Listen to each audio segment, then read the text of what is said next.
Hello. तर आज आलो होते का फंक्शनला. तर ते फंक्शन कोणतं होतं सांगते चला. पण त्या अगोदर ना घरातली जी सकाळची छोटी मोठी कामं होती ना तर ती आवरायला घेतली होती. त्यानंतर माझा ना दिवसभराचा एकच मेन टास्क असतो, तो म्हणजे ना कार्तिकी जी काही पसारा घालते ना तिला आवरायला लावणं किंवा तिला छान गोडीमिडी लावणं, कन्व्हिन्स करणं किंवा सवय लावणं म्हणा हा असतो. त्यानंतर ना ॲन्युअल डेच्या फंक्शनला आलेलो.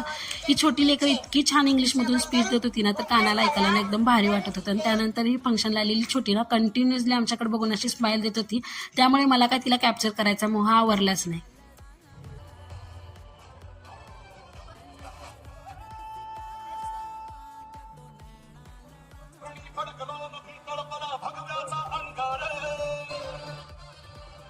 तसं तर मला ना फंक्शनला यायचं आणखीन एक रिझन होतं, तर ते म्हणजे आम्हाला ना कार्तिकीला ह्या स्कूलमध्ये ना ॲडमिशन घ्यायची आणि त्यांच्या ॲक्टिव्हिटीज वगैरे काय आहेत किंवा कसं स्कूल आहे ना हे पाहण्यासाठीच तसं तर मी ह्या फंक्शनला आले होते. फंक्शन वगैरे पाहून घेतलं आणि त्यानंतर आम्ही निघालो घरी यायला. तर हे स्कूल ना इतकं वॉकिंग डिस्टन्सवरती आहे की ना आम्ही दोघींना फंक्शन बघून ना असं वॉक करतच घरी आलो.